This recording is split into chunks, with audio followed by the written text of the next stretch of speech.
students, in the previous session we have talked about the central dogma and the packaging of an DNA in the prokaryote and the eukaryote cell. Although the Mendel's finding on inheritance of the trait and the Misch's discovery of nucleon took place almost at the same time, but it took a long time to find and prove that the DNA acts as a genetic material. By 1926, the quest to determine the mechanism of inheritance had reached the molecular level, and the discoveries of the Gregory R. Mendel, the Walter Sutton, Thomas Hunt Morgan, and the numerous other scientists shows that the chromosome located in the nucleus were responsible for the genetic inheritance. But the question of what molecule was actually the genetic material remained unanswered, and that is solved by the uh, Frederick Griffith, who conducted the various experiment, and this shows the transforming principle in bacteria. First of all, we'll talk about what is transforming principle. Transformation is the change in the genetic constitution of an organism by picking up genes present in the remains of its dead relative. Or you can say that it is a phenomena by which the DNA isolated from one type of cell, when introduced into the another type, is able to confer some of the properties of the former to the later, is called transformation.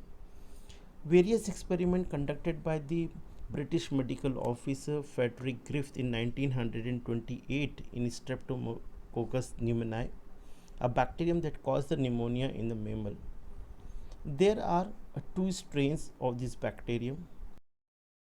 The smooth colony protected by the mucus polysaccharide called as an S strain, the smooth strain, or we call it a virulent, and another that form the irregular or the rough colony without a capsule called as an R strain or the non-virulent strain.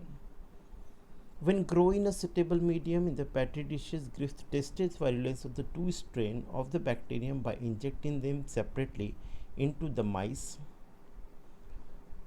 He found that only S strain produces the disease and were pathogenic, it means virulent. The R strain did not produce the disease and were non-pathogenic or the non-virulent. When a combination of heat-killed S strain and the live R strain, why they keep taking the heat kill? Because it incapable, the heat kill S strain will be the incapable of producing the diseases, and the live R strain were injected into the mice, the disease was produced. So from the blood of an injected mice, live cell of an S strain could be isolated, and Griffith proposed that the transforming principle, a chemical substance, was released by the dead cell of an S strain, which transformed the R type of an bacteria to the S type of an bacteria. Is it clear from the I think it is clear from the diagram. When the heat killed smooth strain injected inside, non-transformation, and both the rough and the heat killed smooth strain injected together, it gives an what you call कि इस प्रकार से जो माइस है वो infected हुआ और उसकी मौत हुई. And this was a permanent genetic change as the S-type bacteria continue to produce the similar cell. However, the biochemical nature of a genetic material was not defined from this experiment.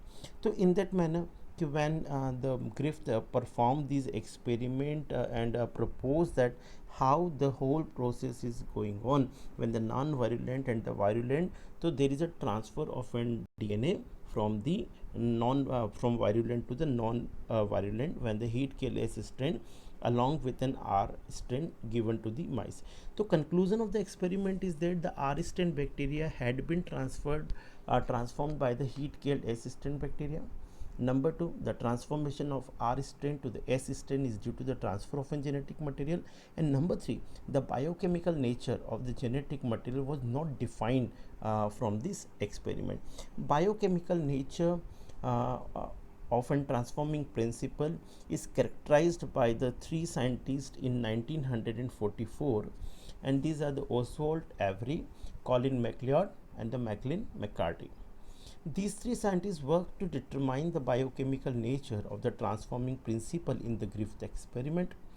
They fractionated the biochemicals like protein, DNA, and the RNA from the heat killed S cells to see which one could transform live R cell into the S cell. And they discovered that the DNA isolated from the heat killed S cell, when added to the culture of an R cell, changed their surface character from rough to the smooth and also made them virulent. On the contrary, the addition of a protein or RNA fraction does not transform the R cell.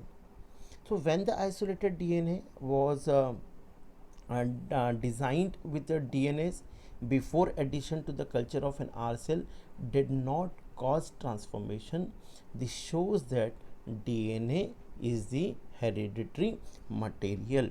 How it is possible? When the heat kill strain along with the protease and the live R strain transform R strain to the S strain. Similarly जब S strain को RNS के साथ में और live RNA के साथ में करा तो आर स्ट्रेन जो है वो एस में ट्रांसफॉर्म हो गया. इसी प्रकार से उन्होंने जब डीएनए के साथ में लिया तो भी जो ट्रांसफॉर्मेशन है वो नहीं हुआ, आर स्ट्रेन एस स्ट्रेन के अंदर ट्रांसफॉर्म नहीं हुआ.